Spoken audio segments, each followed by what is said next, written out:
Bienvenue dans la vidéo de la deuxième semaine du mois de juin. Je vais vous montrer l'évolution de certaines plantes au potager et ensuite les actions que j'entreprends face à la météo qu'on a eue. Aujourd'hui il fait beau, mais sur la semaine on a perdu 10 degrés. Il y a eu énormément de pluie et d'orage, preuve en vidéo.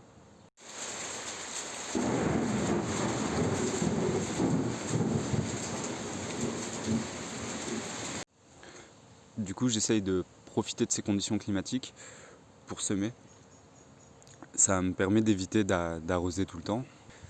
Le but c'est de jouer avec le climat et pas de se battre contre. Au niveau de l'évolution des plants potagers, j'ai les courgettes qui font des fleurs. Pour l'instant c'est que des fleurs mâles, il faut encore attendre pour les fleurs femelles. J'ai une nouvelle bourrage qui s'est semée.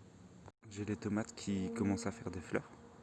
Pour les salades, on voit que c'est plutôt les variétés à couleur rouge qui arrivent à se développer, alors que celles qui sont de couleur verte ont plutôt tendance à monter.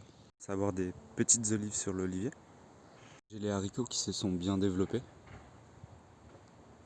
Sur ceux de droite, ils montent un peu moins haut, mais par contre, ils commencent la floraison pour faire des haricots. Les citrouilles qui fleurissent, que des fleurs mâles aussi pour l'instant. On voit la fleur est beaucoup plus grosse. Pour les framboises, c'est lancé, j'en mange au fur et à mesure.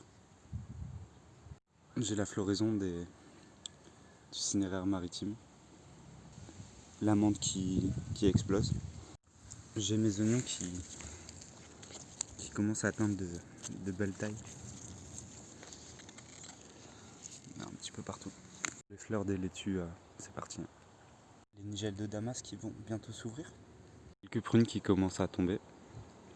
Je peux également, en fouillant dans mes bacs, donc là j'ai préparé un peu de travail, mais je trouve quelques pommes de terre. Je suis trop content. J'essaye d'être assez doux parce que dedans j'ai mes citrouilles. Ici c'est ces petites pommes de terre qui, au final, je sais très bien que je vais en oublier dans le tas. Et quand je vais étendre ce compost, il y aura des petites pommes de terre qui vont germer partout. Ce qui est plutôt cool. Donc là c'est une toute petite partie de la récolte, il y en a trop pour tenir dans une main. C'est juste pour faire un plat, je vais consommer petit à petit. Ça promet un délice, elles sont vraiment ultra fermes. Ultra fermes. Donc sur la zone pour les tomates, on voit que les fèves sont terminées.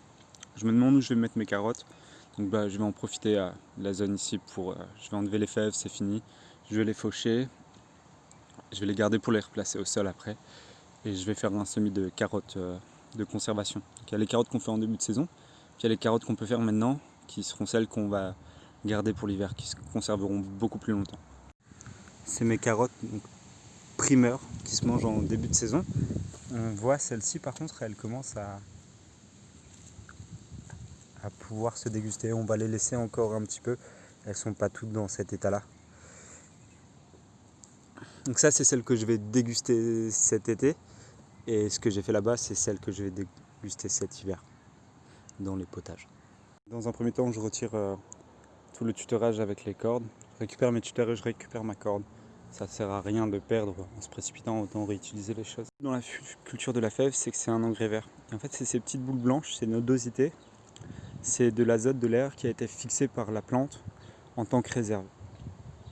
Ça, une fois que j'ai fini, je vais en fait pas tout arracher. Là, c'était seulement pour l'exemple. Je vais juste couper à la base pour que ça reste dans le sol. Donc ça y est, j'ai tout enlevé. J'ai placé sur le côté. Donc en plus d'apporter des nodosités, de l'azote dans mon sol, les fèves vont pendant tout l'hiver protéger mon sol et en plus elles ont décompacté le sol, donc je vais éviter de trop marcher dessus. Alors une fois que ça c'est fait, je prends mon sachet de graines, donc le semis est bien de mai à juillet, et je regarde ensuite l'espace entre mes rangs, donc c'est 25 à 30 cm. L'unité de mesure c'est celle-ci, donc ça c'est 20 cm. Ça y est, j'ai mes sillons. Du coup, on peut voir que du milieu du sillon. J'ai plutôt 40 cm entre les deux, donc je suis assez large, c'est cool. J'écarte seulement ce qu'il me faut, un peu plus pour faire mon sillon. Le reste, j'ai pas besoin de le dépailler. Au contraire, il va conserver mon sol humide pour favoriser la levée. Et il va aussi éviter qu'il y ait beaucoup d'adventices qui poussent entre mes lignes de carottes et qui pourraient du coup concurrencer, faire de l'ombre. Donc ça m'arrange plutôt fort. Par la suite avec mon outil je viens creuser un sillon. Donc c'est le geste que je fais. Je mets petit à petit. Je sais qu'en semant comme ça, je vais devoir par la suite démarrer. Alors une fois que mes graines sont au fond, je pousse légèrement sur les côtés pour ramener la terre que j'ai sortie du sillon pour la remettre au-dessus de mes graines. Le but c'est parce que cette terre au-dessus elle apporte suffisamment d'humidité pour que mes graines germent. Si elles étaient à même sur le terreau, le soleil, le vent, tout ça, ça la sécherait. Recouvert totalement de graines, ça me permet de garder un bon taux d'humidité. Par la suite je tasse. Je veux en fait que ma graine elle soit totalement en contact avec la terre et qu'il n'y ait pas de boule d'air, de bulle d'air qui la fasse sécher. Que la première jeune racine elle sorte et qu'en fait elle sèche dans une poche d'air. Donc c'est pour ça qu'il faut tasser. Pas non plus faire du béton, mais il faut que ce soit tassé. Faites la même action. J'ai mes tomates qui ont été mis entre mes plants de petits pois. Du coup je récolte les derniers petits pois secs et je vais faire un semis au pied. Ensuite je viens gratter à l'aide de cet outil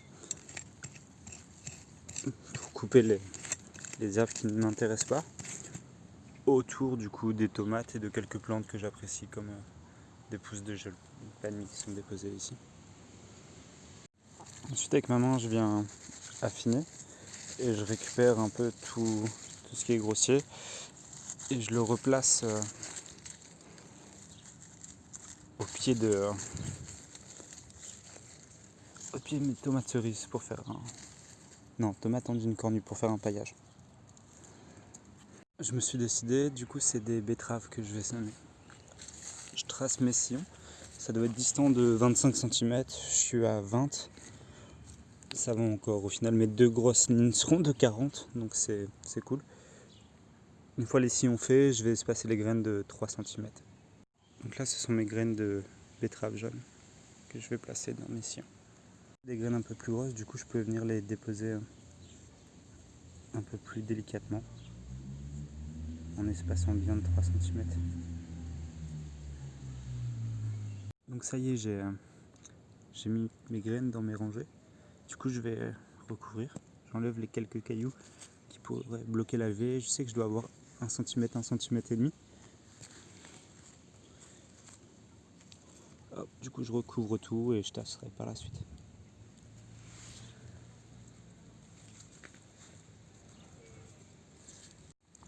Par la suite, je tasse tout à la main, surtout sur les zones où il y avait mes lignes. Donc voilà, c'est fait. Je récupère mes graines de haricots, je place mes graines de betterave.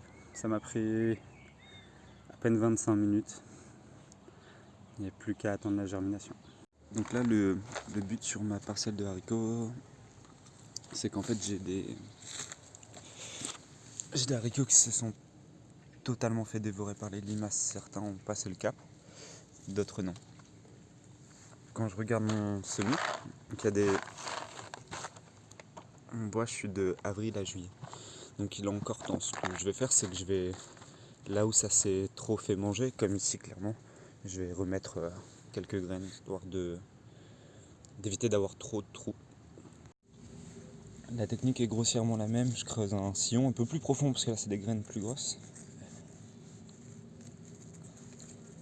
Donc je le fais pas là où il y a celles qui sont mangées, parce que quelquefois elles peuvent repartir, donc je fais un peu plus sur le côté. Ensuite je prends mes graines et je les dispose à peu près à 3-4 cm. Une fois le tout fait, je viens encore une fois, j'appuie légèrement dessus pour être sûr qu'elle soit bien en contact. Et je viens recouvrir ma terre. Et toujours je tasse légèrement, parce que comme la terre est humide, j'ai pas envie de plomber non plus. On peut du coup toujours mieux faire. J'aurais pu tirer des lignes au cordeau, sabler pour que mes carottes poussent mieux. Il y a énormément d'actions qui font que le semis marche mieux. Après il y a un moment aussi où il faut faut pas vouloir faire les choses de manière parfaite, il faut juste le faire et voir comment ça marche. Je me rends compte qu'à force de repousser pour essayer d'atteindre la perfection, je fais plus rien. Semer des graines, c'est le fait de les mettre en terre. Il faut y aller au bout d'un moment. On a le sol qu'on a, on a les conditions, on a le temps qu'on dispose. Il faut se lancer, quoi. Et pour finir, le résultat de quelques récoltes, la salade, les fleurs de bourrache, les radis, les pommes de terre. Ça, c'est pour montrer le plaisir gustatif. À bientôt.